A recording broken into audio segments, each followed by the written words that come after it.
idea venida del ancho azul del firmamento, tuvo puerto en el alma de Sonora. La Universidad de Sonora, en esta serie de programas, tiene interés en recobrar su proceso histórico como parte del legado cultural de los sonorenses.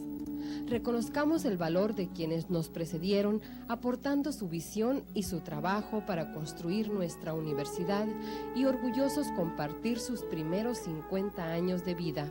Redoblemos nuestro esfuerzo para consolidar y engrandecer a la Universidad de Sonora. Hermosillo, Sonora, 15 de octubre de 1942. Referente oficial de la Universidad de Sonora. Lugar y momento que públicamente marcan la génesis, presencia y funciones concretas de la institución. Pero las huellas, las ideas, los propósitos originales habían nacido desde algunos años antes. Todo fue primeramente como un sueño impreciso, como una fantasía del espíritu que siente, para trascender, la necesidad de crear una atmósfera precisa. Año de 1928.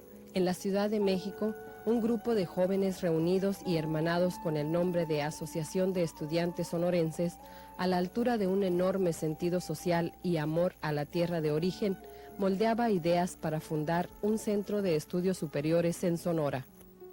Como homenaje a los principales integrantes de la Asociación de Estudiantes Sonorenses, a cuyo entusiasmo y trabajo se debe la idea y primeros pasos del proyecto Profundación de la Universidad, es de elemental justicia destacar los siguientes nombres: Guillermo Acedo Romero, Francisco Duarte Porchas, Herminio Ahumada, Gilberto Suárez, Enrique E. Michel, Fernando Treviño, Leandro Soto Galindo, Francisco J. Ramírez, José A. Montaño, Octavio Rivera Soto, Adalberto Monteverde, Carlos B. Michel, Manuel Gándara, Enrique Carrillo, Guillermo Ibarra, Fausto Acosta Romo, Francisco Acosta, Manuel Revilla, Moisés Mirazo, Raúl Terán, Luz Rivera Soto, Armando Chávez Camacho, Alejandro Quitazagua, Matilde Rivera Soto, Alberto Gagiola, Héctor Martínez de Castro, Carlos Maldonado, Plutarco Riesgo, Fernando Escobar, Luis Encinas Johnson, Enrique Rivera, Ernesto Salazar Girón, Enrique Encinas Johnson. 1938. El general Román Yocupicio, gobernador de Sonora, acepta la idea de fundar en Hermosillo una escuela preparatoria. Formalizados los enlaces y llevados los límites más allá de la planeada escuela de bachilleres, Yocupicio alienta los restablecidos afanes universitarios e invita al abogado Herminio Ahumada a trabajar en Hermosillo. Así se reanudan los lazos con los también abogados Francisco Duarte Porchas y Gilberto Suárez Arbizu. Así se une a la línea de combate pro universidad el doctor Domingo Olivares, otro mástil en la construcción del proyecto. Así la figura de José Vasconcelos. Así el Comité Provisional Profundación. Así el nuevo olor de las huertas de la calle Rosales, transmutadas para dar asiento a los primeros edificios. Años de gestión, de zozobras, de satisfacciones, puentes al terreno prometido, la Ley 92, el Comité Administrativo, el concurso humano que dio realidad a la Universidad de Sonora. Propósito indiscutible, pues, es recordar a los protagonistas que hace 50 años y más hicieron posible el nacimiento de los primeros pasos de nuestra alma mater. La universidad de hoy, al correr de medio siglo, se hace sentir categórica como centro de luz en la transformación y el progreso de la comunidad sonorense.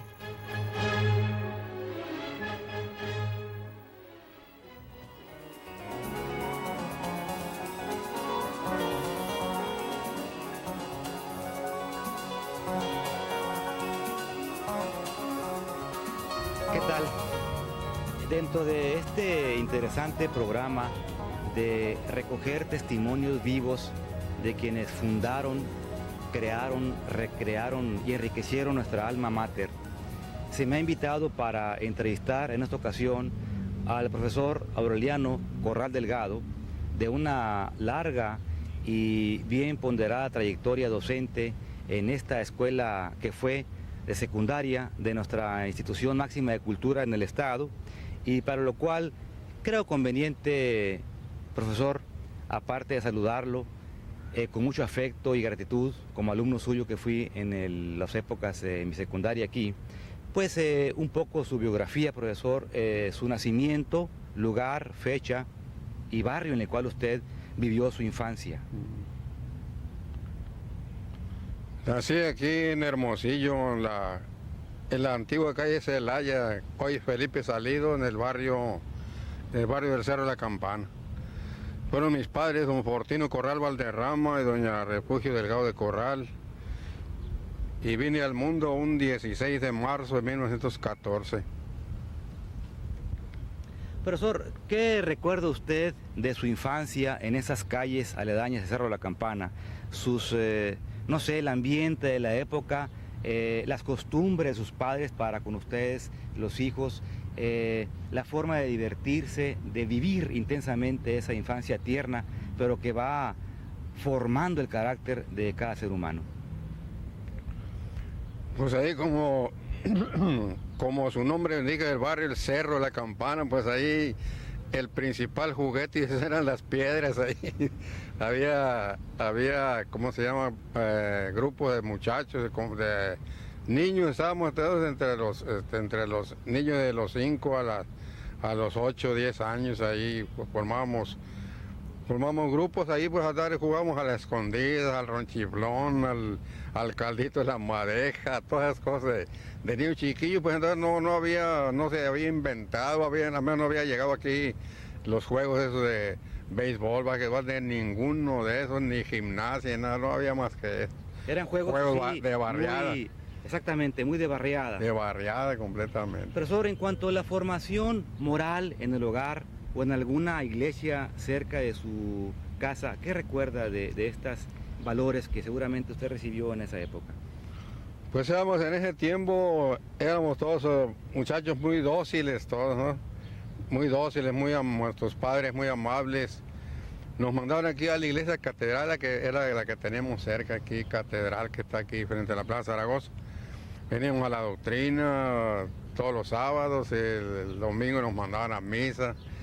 Y todos ellos nos inculcaban, nuestros padres pues nos inculcaban siempre el buen comportamiento, el respeto a las personas mayores, el respeto a nuestros maestros y en fin a nuestros semejantes en general. Profesor, la época de su nacimiento y su infancia en el barrio, según saco cuentas, coincide un poco con los primeros años de la Revolución Mexicana.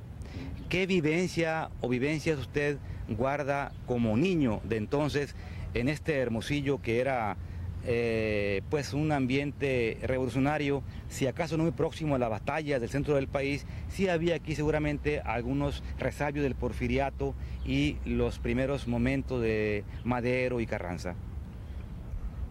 En ese tiempo ya había pasado un tiempo ya de la Revolución Maderista. En ese tiempo que nos tocó vivir ahí en el barrio, estaban la Revolución Carrancista, constitucionalista. Y había pues aquí muchos movimientos de tropas, muchos movimientos de gente aquí. Se hablaba mucho de Villa, de Obregón, de Cádiz, de Maytorena, de Benjamín Gil, de todos los próceres de la Revolución Constitucionalista. Y toda la gente pues más o menos temerosa de que hubiera aquí asaltos a la ciudad de Hermosillo como los hubo. Aparte se aunaba a eso el temor del asalto de los yaquis. Muy seguido se rumoraba y hasta se realizaban batidas, es decir, asaltos de yaquis que venían de la sierra, el Bacatete y aquí de los Eris, de aquí de Tiburón también. Vivía la gente en constante, no en constante, sino en pendiente pues de que no hubiera esas cosas, pues sí. Y todos con armas de lo que hallaban para estar pendientes, ¿no? De eso. Seguramente esas vivencias suyas como niño y como adolescente y como joven enriquecieron mucho su propia formación humana y después como maestro. Sí. Es decir, cuando usted enseñó aquí en la escuela secundaria o preparatoria Historia de México contemporánea, pues seguramente estaba usted enseñando cosas que había vivido de niño o que había ya pensado y que había ya usted observado, si no como protagonista, sí como observador cercano de esa realidad. Profesor, usted hace estudios de escuela primaria, ¿en qué escuelas? La escuela primaria la realicé en 2 escuelas, en la llamada número 3, Carlos A. Carrillo, que queda ahí por la calle Morelia, que después fue Salubridad. Y después vivimos para ese rumbo, nos habíamos cambiado del barrio del Cerro para el norte y después volvimos otra vez para acá, más al centro, e ingresé al Colegio Sonora. Ahí en la escuela número 3 tuve algunos maestros, de los cuales recuerdo mucho al profesor Luciglo Figueroa, un gran maestro, ¿no? Ya fallecido, que se fue para Baja California en ese tiempo, donde dizque pagaban muy bien a los maestros, se fue para allá y allá falleció. Después en el Colegio Sonora aquí tuve otro gran maestro, el profesor Ignacio Salazar Q, en la primaria, y en 6º año el profesor Alejandro Soberón. Esos maestros, de todos tengo muchos recuerdos, buenos recuerdos, y estos que acabo de mencionar pues los tengo más en mi memoria y en mi mente. Los recuerdo muy bien porque para mí pues, fueron ilustres maestros, grandes maestros. Y usted es una persona que puede juzgar con conciencia lo que dice, porque usted fue después profesor durante 35 o 40 años, es muy capaz para poder juzgar a quienes fueron sus maestros, ¿verdad? Usted seguramente en ciertos casos siguió su ejemplo, su forma de transmitir conocimientos, sobre todo sentimientos a sus discípulos, profesor. Profesor, usted después entró a la escuela normal para maestros y ahí seguramente tiene otras vivencias, algunos condiscípulos que siguieron la carrera docente o profesional, o algunos maestros que también formaron su propia conciencia y vocación de maestro. Sí, en la escuela normal y preparatoria del Estado que estaba funcionando en lo que hoy es todavía Colegio Sonora o Escuela José Lafontaine. En ese tiempo me tocó un año, era director el ilustre maestro Ángel Arriola, y después entró el otro profesor Felipe Calderón. Ahí tuve también grandes maestros como el doctor Eduardo Lever, el doctor Ruperto Paliza, la señora Elisa de Verón, el licenciado Quintana, no recuerdo muy bien los nombres, ¿no? Pero sí los apellidos y las figuras sí los tengo en la mente. La profesora Chalina Paliza de Carpi, hija del doctor. La profesora Ana María González, el ingeniero Cárdenas, el doctor Luis M. Orsín y el gran maestro don Félix Soria también. Todos ellos los recuerdo con cariño. Profesor, qué interesante resulta ver que toda esa pléyade de sus profesores y maestros en la escuela normal o en la primaria, pues ahora son recordados con el hecho de imponérseles su nombre a planteles de escuelas primarias públicas en Hermosillo, ¿verdad? Ángel Arriola, Heriberto Aja, Rosario P. de Carpio, etcétera. Son hombres que fueron sus maestros y que ahora llevan con mucho dignidad los planteles a que me he referido. Profesor, en esa época, los años 40, inicios, está ya gestándose la fundación de lo que es hoy la Universidad de Sonora. Usted me decía que el plantel de la escuela secundaria normal estatal entonces es el pie de cría intelectual, diríamos así, de lo que fue después la universidad. Es decir, los maestros de esos planteles se incorporaron como tales a estos recintos que estamos ahora revisitando, y ustedes fueron la primera planta docente de la secundaria de la Universidad de Sonora, que junto con la escuela preparatoria y normal fueron los 3 planteles fundadores de esta hoy universidad que cumple en este año sus 50 primeros años de vida. Vamos a hacer una pausa, profesor, para trasladarnos al interior de este recordado edificio de la entonces secundaria de la universidad, profesor. Muy bien.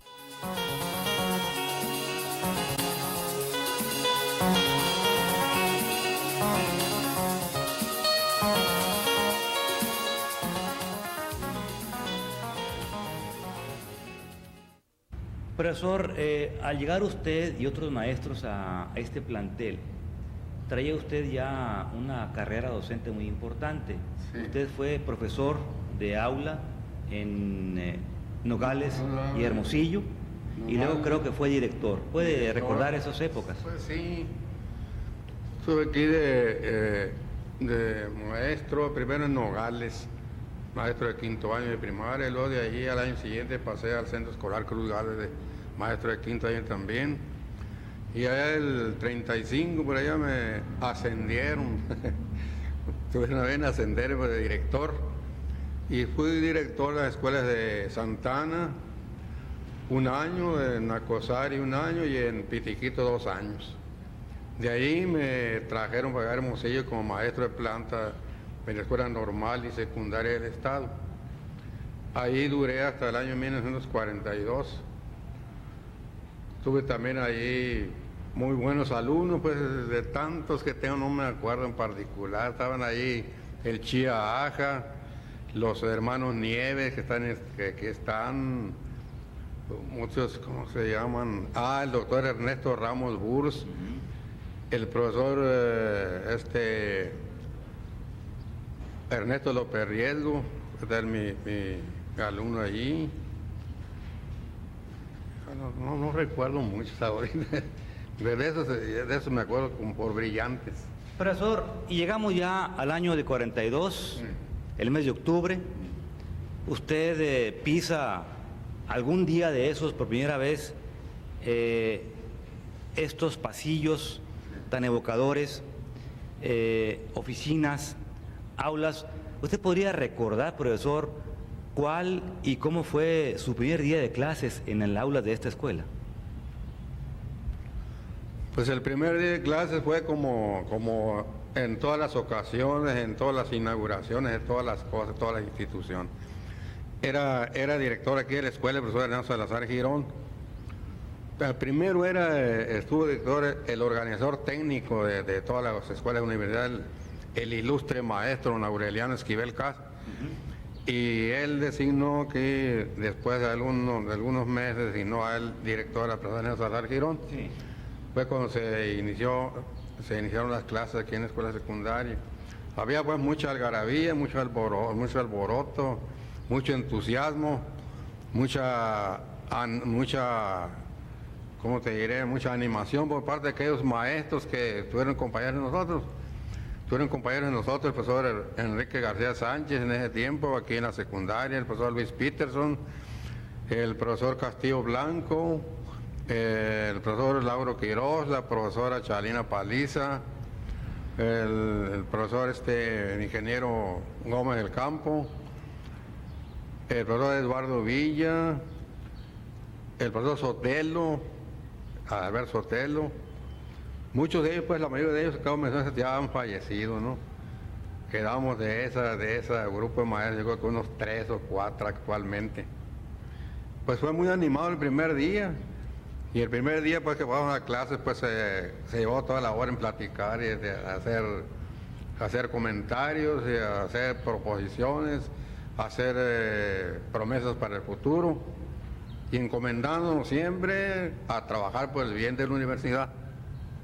O sea, profesor, privaba un espíritu abierto de pues adelantarse, ¿verdad? Y compartir con la sociedad sonorense un proyecto, una idea que por fin aterrizaba. Que yo recuerde, los alumnos de esa época pues únicamente podían llegar hasta secundaria, ¿verdad? O preparatoria cuando mucho. Y cuando querían irse a una universidad tenían que irse, creo que en camión o en diligencia al sur del país, ¿verdad?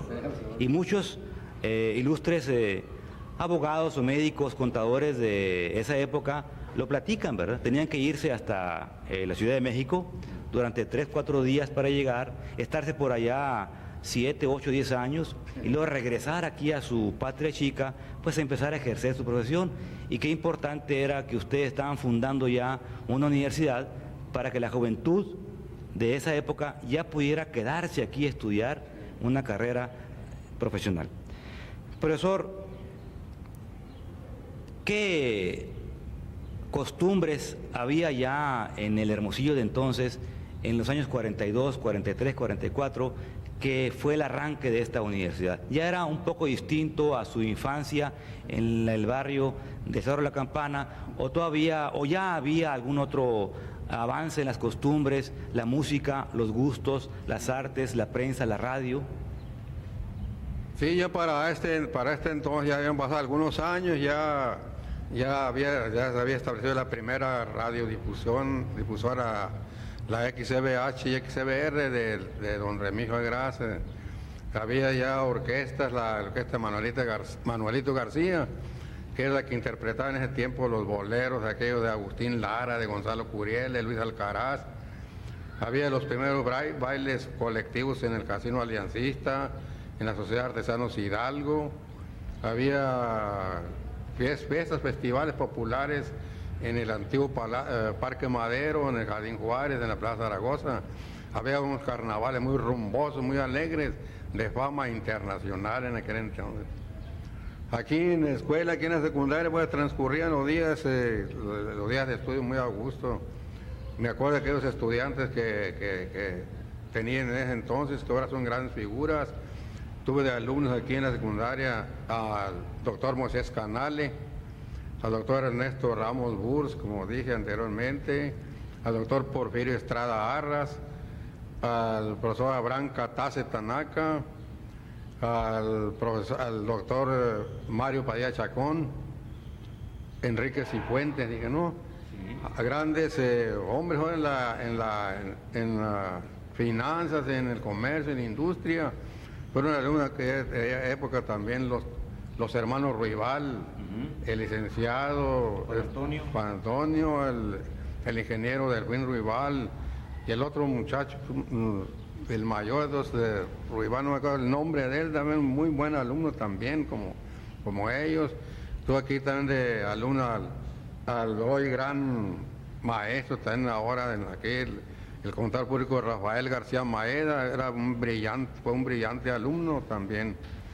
Había otros que se han destacado en todas las actividades de la vida, muchos se han destacado, como el Temo Valderrama, el Guati Berry, también fueron mis alumnos aquí, los diputados Vigilio Ríos Aguilera, Jesús Enríquez Burgos, Carlos Gámez Fimbres, en fin, de tantos que recuerda de unos pocos.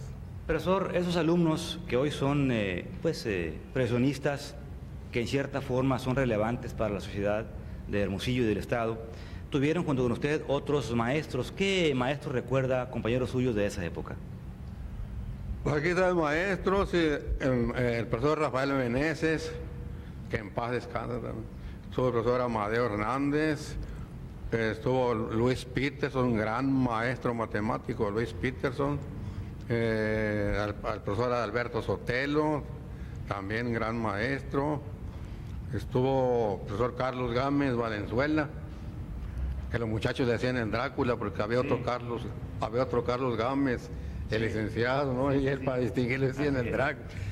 Está el profesor Rubén Gutiérrez, que también le decían el Glostora, a todos los muchachos, aunque se enojaban entonces, ¿no? Pero ni modo, tenía que aguantarse. Cabello muy flat up, se llama, ¿no? Flat up. Entre esos y otros,